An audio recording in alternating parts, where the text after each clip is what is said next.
आज जो मैं आपको सुना रहा हूं कहानी, शायद सुनने के बाद आपकी आंखों में आ जाएगा पानी। ये कहानी लगन, समर्पण, निष्ठा और साथ की है। ये कहानी जितनी मेरी है उतनी ही आपकी है। इस कहानी का जो मुख्य किरदार है वो हमारे आपके जीवन का आधार है। वो आपके लिए ज्यादा, अपने लिए कम बनी है। हाँ जी, बिल्कुल सही समझ रहे हैं आप।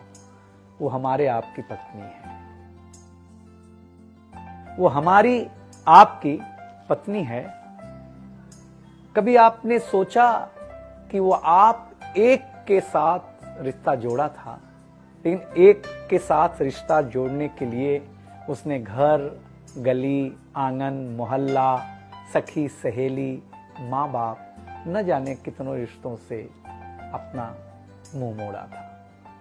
याद करिए, जब आपके साथ ब्याही थी और आपके घर आई थी तो बहू, भाभी, दुल्हन, न जाने कितने नामों के साथ बुलाई जाती थी।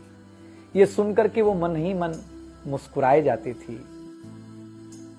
घर के सारे लोग उसी के भरोसे रहते थे। शायद इसीलिए अंग्रेजी में हम उसे हाउसवाइफ कहते थे। कुछ ही दिनों तक उसने दुल्हन होने का आनंद जिया। फिर झाड़ू, पोछा, बर्तन, चूल्हा, चौका, इन सब ने उसको जकड़ लिया। रोज हमारे लिए नाश्ते से लेकर खाने तक कुछ खास रखना, हमारी लंबी उम्र के लिए न जाने कितने उपवास रखना। कुछ महीनों बाद किलकारी गूंजी तो सारे खौफ सजे। वो मां बनी तो हम भी बाप बने। जैसे जैसे वो उम्र की सीढ़ियां चढ़ती गई, जैसे जैसे वो उम्र की सीढ़ियां चढ़ती गई, जवाबदारियां कुछ न कुछ रोज बढ़ती गईं। एक तरफ बच्चे पे नजर, दूसरी ओर मैं ऑफिस के लिए लेट न हो जाऊं इस बात का डर। सब कुछ बराबर हो, कुछ रह न जाए, और इस बात पर भी ध्यान कि गैस पर रखा हुआ दूध कहीं बह न जाए। घर वालों की फरमाइशों का चूल्हा जो एक बार चलता, घर वालों की फरमाइशों का चूल्हा जो एक बार जलता, तो कब सुबह, कब शाम, कब रात हो गई उसे पता ही नहीं चलता। इन व्यस्तताओं के बीच समय का चक्र कुछ इतना तेजी से चला, मुन्ना कब मनोज हो गया, मुन्नी कब सुमन, पता ही नहीं चला। अब तक जो था प्यार, अब उसने अपना नाम बदल करके रख लिया था तकरार। बेटी को लेकर के कहना कि कुछ ज्यादा ही मन बढ़ा रखा है, तुम्हारे प्यार ने इसको सर पे चढ़ा रखा है।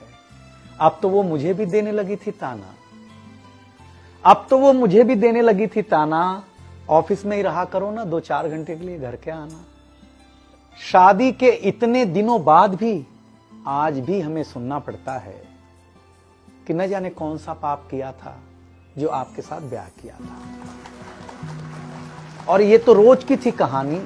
इतना जोर से कहना कि घर के सारे सदस्य सुन लें कि एक दिन बीमार होती हूं ना, तो एक दिन बीमार होने पर किसी को कोई देता नहीं है 1 गिलास पानी, लेकिन जैसे ही उसे आपके तबीयत खराब होने का होता आभास, आकर के बैठ जाती थी आपके पास। याद तो होगा ना, वो मीठी बातों के साथ माथे पर विक्स लगाना और साथ में कान में यह भी कहना कि कल सुबह अगर अच्छा ना लगे तो फिर ऑफिस मत जाना। लेकिन एक दिन समय ऐसे मोड़ पर ले आता है जहां बदल जाता है जिंदगी का ताना बाना। थाली में रोटी रखते हुए उसका ये कहना कि बेटी जवान हो गई है, क्या अब लड़का भी मुझे ही ढूंढने होगा जाना। शादी तय हो जाने के बाद 1-1 रुपया जोड़ना, पैसे कम पड़ने पर खुद का कंगन तोड़ना, सब कुछ हो जाएगा मुझे ढाढ़स बढ़ाना, सब कुछ हो जाएगा मुझे ढाढ़स बढ़ाना।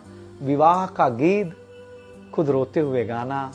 याद तो होगा ना आप लोगों को ये गुजरा हुआ जमाना। कुछ समय बाद जब हम जवाबदारियों से मुक्त हो जाते हैं तो कुछ ज्यादा ही धर्मयुक्त हो जाते हैं। उम्र के अंतिम पड़ाव पर हम बीमारियों के बीच जीने लगे हैं।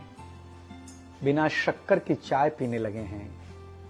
लेकिन सच ये है कि जब तक हमारी आपकी पत्नी साथ है, चाय मीठी हो न हो, लेकिन जिंदगी में पूरी मिठास है।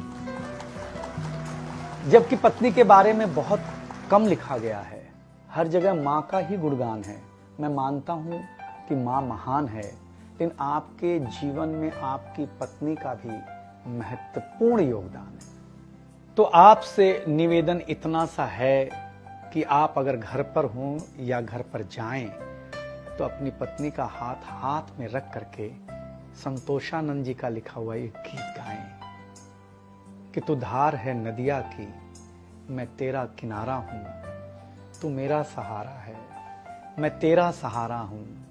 आंखों में समंदर है, आशाओं का पानी है, जिंदगी कुछ भी नहीं, तेरी मेरी कहानी।